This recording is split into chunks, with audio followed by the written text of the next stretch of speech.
आज एक एनालॉजी है ध्यान के बारे में, वो मैं शेयर करना चाहता हूँ।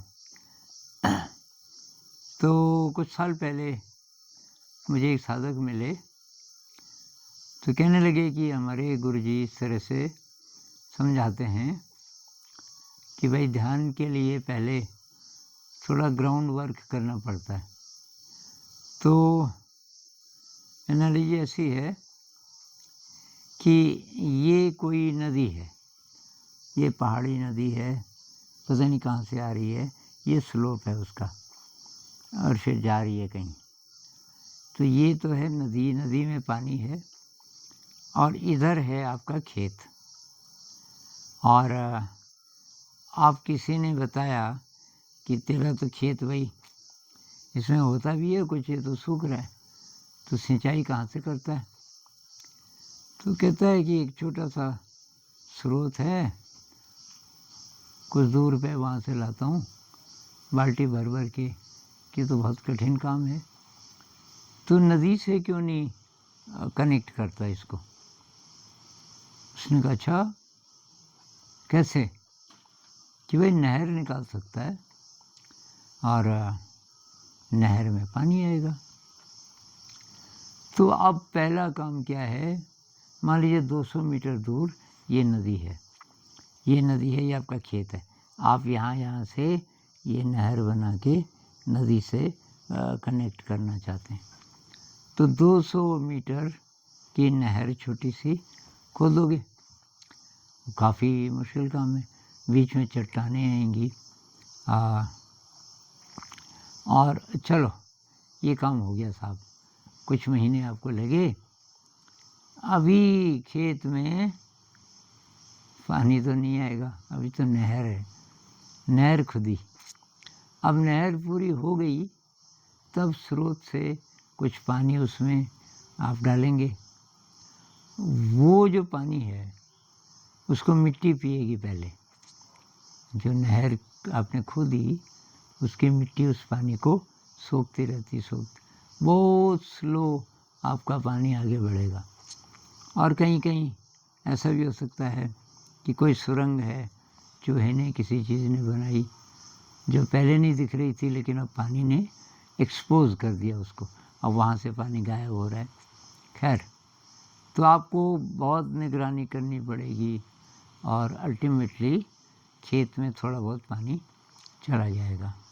अब आपको रोज़ देखना पड़ेगा उस नहर को, कहीं टूट न गई हो और किनारे से पानी न बह रहा हो, काफ़ी टाइम तक, जब तक वो स्टेबल नहीं हो जाती। तो फिर 1 साल 1.5 साल बाद क्या होता है, नहर के किनारे कुछ घास उग जाती है और अब पानी काफ़ी आने लगता है खेत में, अब आप सिंचाई कर सकते हो आराम से। तो कहने का मतलब कि इतना आसान नहीं है कि सीधे आप बैठे और ध्यान होना शुरू हो गया, इसके लिए थोड़ा सा ग्राउंड वर्क। तो बुद्ध कहते हैं शील बहुत ज़रूरी है, तो उसको ग्राउंड वर्क में ले सकते हैं हम, कि शील का पालन अभी तक चाहे किया कि नहीं किया, अब शुरू कीजिए। शील में आता है चोरी नहीं करना, कोई व्यभिचार नहीं करना और झूठ नहीं बोलना इत्यादि, आपको पता ही होगा। अब ये झूठ नहीं बोलना मुश्किल काम है। तो एक वकील थे, मेरे दोस्त बता रहे थे, दोस्त गए एक 10 डे गोयनका जी का होता है भारत में, 100 से ज़्यादा शहरों में फ्री कोर्स होता है, 10 दिन का ध्यान, पूरी बात समझाते हैं और 10 दिन में विपस्सना ध्यान सिखाते हैं बहुत अच्छी तरह। तो मैंने भी किए हो काफ़ी सारे कोर्सेस।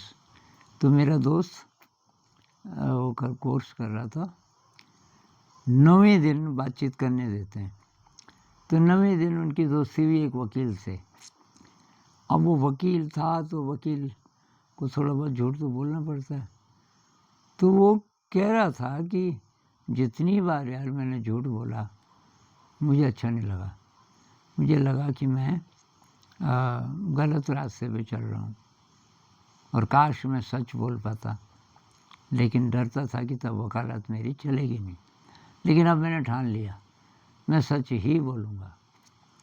अब मेरे दोस्त उस वकील के कांटेक्ट में रहे, चिट्ठी पत्री चलती रहती थी।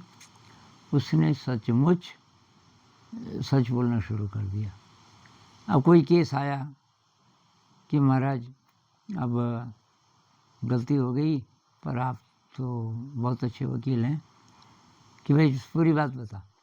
उसने पूरी बात बताई तो कि भाई ये तो मैं वहाँ ये बोलूँगा कि तेरे से ये गलती हुई, और तब केस जीतना तो छोड़ दे, तब नहीं जीत सकते हम।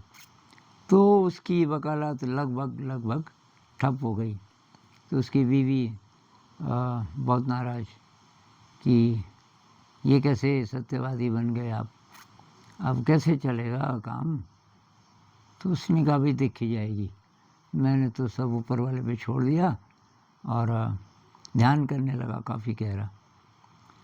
फिर एक केस आया, कोई इनोसेंट आदमी था, उसने कहा जी मुझे पता चला आप सच का साथ देते हैं, सच ये है।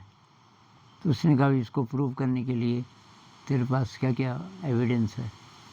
तो वो इस वकील ने सारे सबूत जुटाए कि भाई ये आदमी एकदम इनोसेंट है। तो जीत गया। तो तब ऐसे लोग उनके पास आने लगे जो दोषी नहीं थे और गलती से उनको दोषी ठहराया गया था। और फिर कुछ समय बाद सबसे ज़्यादा फेमस, सबसे ज़्यादा जिसकी वकालत चलती थी वही आदमी था। और इनका केस बहुत जल्दी ख़त्म हो जाता था, बहुत बार पहले ही सुनवाई में, क्योंकि जज जानता था कि यार ये जो बोल रहा है ये तो सच बोलता है। तो ज़्यादा जिरह करने की, बहस करने की गुंजाइश नहीं होती थी। तो अल्टीमेटली सत्य की जीत होती है। और जब वकील भी सच बोल सकते हैं तो हम लोग क्यों नहीं बोल सकते। तो ये बात है कि ध्यान का रास्ता मुश्किल तो है और सीधे ध्यान नहीं होगा, उसमें ग्राउंड वर्क करना पड़ेगा, जिसमें मुख्य है शील का पालन। शील का पालन की प्रैक्टिस करनी पड़ेगी साथ साथ। आप सिटिंग कर रहे हो लेकिन लोक व्यवहार में शील का पालन का मतलब समाज के साथ जब इंटरैक्शन होता है, झूठ तो किसके साथ। तो जो विपस्सना मेडिटेशन है, ऐसा नहीं है गुफा में बैठ गए साहब, वो सबसे पहले यही बात करते हैं शील इत्यादि की। तो शील का मतलब आप समाज से जुड़े हैं, समाज के साथ जो व्यवहार है वो कैसा हो आपका। तो समाज साथ साथ है, ये नहीं है कि समाज से आप कट गए। और बहुत कठिन रास्ता है, लेकिन आपको पता चल गया तो बस यही रास्ता है। वो कहते हैं ना, यमराज कहते हैं नचिकेता को, नचिकेता ऐसे सवाल पूछता है ये बहुत गहरे, और वो जवाब देने की कोशिश करते हैं। बाद में कहते हैं उत्तिष्ठत जाग्रत प्राप्य वरान निबोधत, उठो जागो और ऐसे लोगों को ढूंढो जो तुम्हें गाइड कर सकें। क्षुरस्य धारा निश्चिता दुरत्या, तलवार की धार जैसा रास्ता है भाई, लेकिन ये जो ध्यान का रास्ता है, सत्य का रास्ता है, दुर्गम पथः तत्कवयो वदन्ति, जो चला उस पे वो कहता है कि बहुत दुर्गम रास्ता है, तलवार की धार पे चलना, ऐसा है ध्यान। तो अगर आप तैयार हैं, और एक ही रास्ता है, यमराज कहता है सत्य का एक ही रास्ता है, इंसान बनने का एक ही रास्ता है, और वो रास्ता दुर्गम है।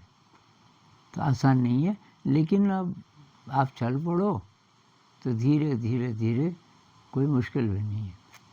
तो बस इतना ही बोलना था। नमस्कार।